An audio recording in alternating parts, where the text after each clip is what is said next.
What if the secret to extraordinary leadership isn't about being tougher, but about being more loving? What if the principles that create lasting relationships also create lasting success? What if love isn't just a feeling, but a strategic advantage? Today we're diving into Jay Shetty's groundbreaking book, 8 Rules of Love, and applying these timeless principles to business leadership. And before you think this is too soft for the boardroom, let me share something that will change your mind. The most successful leaders I've coached, the ones who build companies that last decades, who create cultures people never want to leave, who inspire teams to achieve the impossible, they all share one thing. They lead with love, not fear. Let me tell you about Michael, a CEO who transformed his struggling company using these exact principles. When I first met Michael, his company was hemorrhaging talent. Turnover was 40% annually. Employee engagement scores were in the bottom 10th percentile. Revenue was declining, and he was working 80-hour weeks trying to hold everything together. Michael's leadership style? Command and control. Micromanagement. Fear-based motivation. He thought love was weakness, so he led with intimidation. 6 months later, using the principles we're about to discuss, his company had the highest employee satisfaction scores in their industry.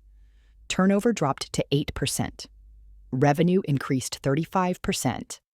And Michael was working 50-hour weeks while his team delivered better results than ever. What changed? He learned that love isn't the opposite of strength. Love is strength applied with wisdom. Jay Shetty identified 8 rules that govern successful relationships. Today, I'm going to show you how these same rules revolutionize leadership. Rule 1. Let yourself be alone before you're with anyone. In relationships, this means knowing yourself before committing to another person. In leadership, this means developing self-awareness before trying to lead others. The best leaders I know spend time in solitude. They reflect, they journal, they understand their own triggers, motivations, and blind spots. You cannot give what you don't have. You cannot lead others to places you haven't been yourself. Michael started with 15 minutes of daily reflection. He asked himself tough questions. What am I afraid of? Where do I react instead of respond? What patterns do I keep repeating? This wasn't navel-gazing. This was strategic self-development that transformed his leadership effectiveness. Rule 2. Don't ignore your karma. In love, this means understanding how your past experiences shape your present behaviors. In leadership, this means taking responsibility for your impact on others. Every interaction you have as a leader creates karma. Positive karma builds trust, loyalty, and engagement. Negative karma destroys culture and performance. I taught Michael to track his leadership karma. After difficult conversations, he'd ask himself, did I leave this person feeling better or worse? Did I create energy or drain it? Did I build trust or erode it? Leaders who pay attention to their karma create cultures where people thrive. Leaders who ignore it create cultures where people survive. Rule 3, define love before you think it, feel it, or say it. This is crucial. Most leaders throw around words like teamwork, excellence, and innovation without defining what they actually mean. What does love look like in leadership? I define it as consistently acting in the best interest of others, even when it's difficult. Love means having tough conversations because you care about someone's growth.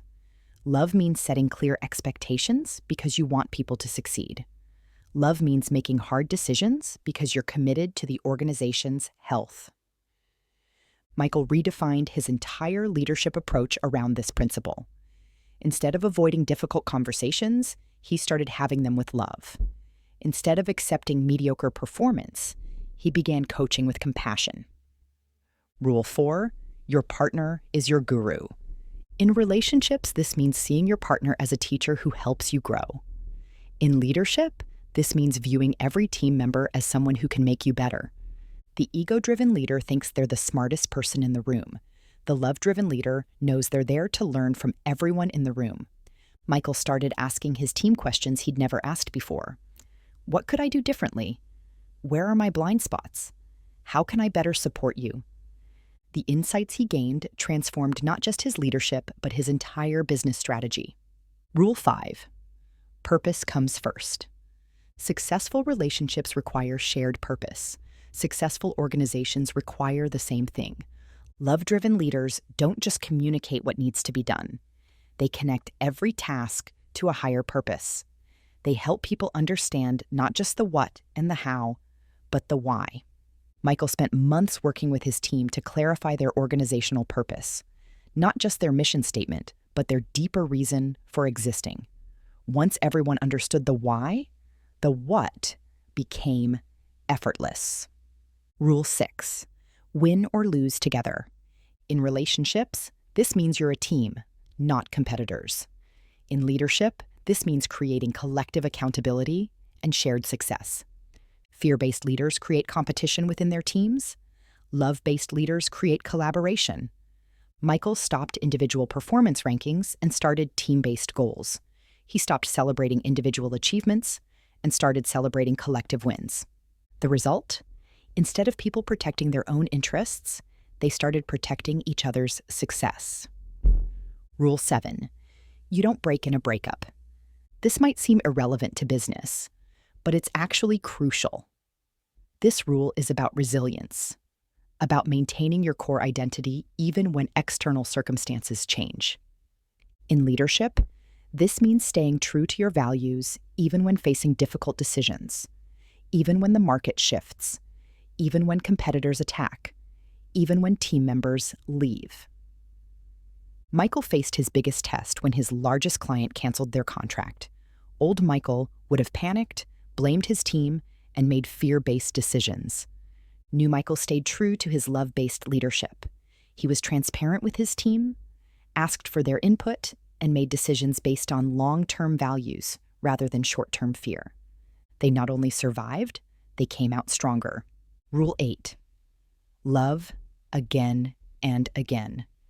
This is about the courage to remain open, to keep investing in relationships even after disappointment. In leadership, this means continuing to trust, to invest in people, to believe in potential even after setbacks. Every leader faces betrayal, disappointment, and failure. The question is, will you close your heart or keep it open? Michael learned this when a key executive left to join a competitor. Instead of becoming cynical, he chose to love again. He promoted from within, invested in development, and created even stronger relationships with his remaining team.